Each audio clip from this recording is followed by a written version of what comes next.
ગીર સોમનાથમાં યુદ્ધના ધોરણે દબાણ હટાવો કામગીરી હાથ ધરાઈ રહી છે ત્યારે એક સાથે અનેક ગામના દબાણ હટાવવાની કામગીરી કરવામાં આવી રહી છે। કલેક્ટર દિગ્વિજયસિંહ જાડેજાએ આ અભિયાન હાથ ધર્યું છે। ગૌચર અને વાડી વિસ્તારની જમીનો પરથી દબાણ હટાવવામાં આવ્યા છે। કોડીનારમાં 2.5 કિલોમીટર રોડને 16 ફૂટ પહોળો કરવામાં આવ્યો છે। લાઠી ગામે 900 વીઘા ગૌચરની જમીન ખાલી કરવામાં આવી છે। અરણેજ અને દેવડી ગામે વાડી વિસ્તારના રસ્તા ખુલ્લા કરાયા છે। સૂત્રાપાડાના વસાવડ ગામે ગૌચરની જમીન પર દબાણો દૂર કરાયા છે। હાલ પેડાવાડા ગામમાં પેડાવાડાથી કડવાસરને જોડતી નાળ છે ને તેમાંથી દબાણ દૂર કરવામાં આવે છે। 16 ફૂટ પહોળી અને આશરે અઢી કિલોમીટર જેટલી લાંબી છે। ના, ખેડૂતોને સમજૂત કરતા સમજી ગયા છે। હાલમાં મને ખ્યાલ છે ત્યાં સુધી અરણેજ છે, બોયલની ખાણ છે અને દેવડી છે।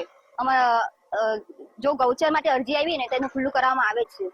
હાલ એને અંદાજે હું સંખ્યા ના કહી શકું, એ મારા સાહેબને ખ્યાલ હોય છે। અમને જ્યાં મૂકે ત્યાં અમે જવાનું રહે છે। ના, જ્યારે મારો એક અનુભવ કેવો છે કે હું અરણેજ ગામમાં ગઈ હતી ને તો પહેલે ખેડૂતો ઘર્ષણ કરતા કે આની સાઈડ ઓછું લીધું, આની સાઈડ વધારે લીધું। પછી મેં એક નક્કી કર્યું કે મારે મેજર ટેપ રાખ્યું અને મિડલ સેન્ટર લીધું। સેન્ટરમાંથી લઈ એટલે કોઈને અન્યાય થતો નથી। પછી જ્યારે આવ્યું ને ત્યારે બધા જ ખેડૂતો ખુશ। વાસાવડ મુકામે આજ રોજ હેમંતભાઈ ઝાલા નામના અરજદારની અરજી અન્વયે પોલીસ પ્રોટેક્શન સાથે મામલતદાર શ્રી તાલુકા ટીડીઓ શ્રી તથા માનનીય કલેક્ટર સાહેબ શ્રીના માર્ગદર્શન હેઠળ આજ રોજ સર્વે નંબર 155માં ગૌચર જે હતું એમાં દબાણ દૂર કરવાની કામગીરી અમે સવારે 11 વાગ્યાથી ચાલુ કરી।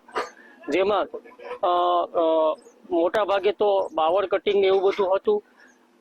ધીમે ધીમે ગામ લોકોના સહયોગથી અને સપોર્ટથી અમે શાંતિપૂર્વક અત્યારે કામગીરી ચાલુ છે અને આજ સાંજ સુધીમાં આ કામગીરી પૂર્ણ કરવામાં આવશે। ગીર સોમનાથ જિલ્લામાં જે ગૌચરના દબાણો છે તેની ઉપર આજે વહેલી સવારથી જ તંત્રનું બુલડોઝર ફરી રહ્યું છે। વાત કરવામાં આવે તો ગીર સોમનાથ જિલ્લાના સૂત્રાપાડા તાલુકાની અંદર પણ આજે તંત્રનું વહેલી સવારથી જ બુલડોઝર ફરી વળ્યું છે। વાસાવડ ગામે જે ડિમોલેશન હાથ ધરવામાં આવ્યું હતું તેની અંદર મોટા પ્રમાણમાં પોલીસ કાફલો તૈનાત કરી અને ડિમોલેશન હાથ ધરવામાં આવ્યું હતું। જે ગૌચરની અંદર જે વાડી વિસ્તારનો રસ્તો હતો તેની બંને બાજુ જે દબાણો કરવામાં આવ્યા હતા તે તંત્ર દ્વારા પોલીસના કાફલા સાથે રાખી અને તંત્ર દ્વારા દૂર કરવામાં આવ્યા છે। વાત કરવામાં આવે તો ગીર સોમનાથ જિલ્લાના કોડીનાર તાલુકાની અંદર પણ આજે વહેલી સવારથી જ તંત્રનું બુલડોઝર ફરી વળ્યું છે। કોડીનાર તાલુકાના અરણેજ ગામ અને કોડીનાર દેદા ગામની અંદર પણ આજે વહેલી સવારથી જ તંત્રનું બુલડોઝર ફરી રહ્યું છે।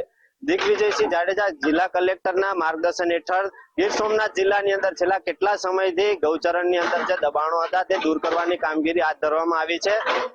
ચેતન અપરનાથી ગુજરાત ફર્સ્ટ ગીર સોમનાથ।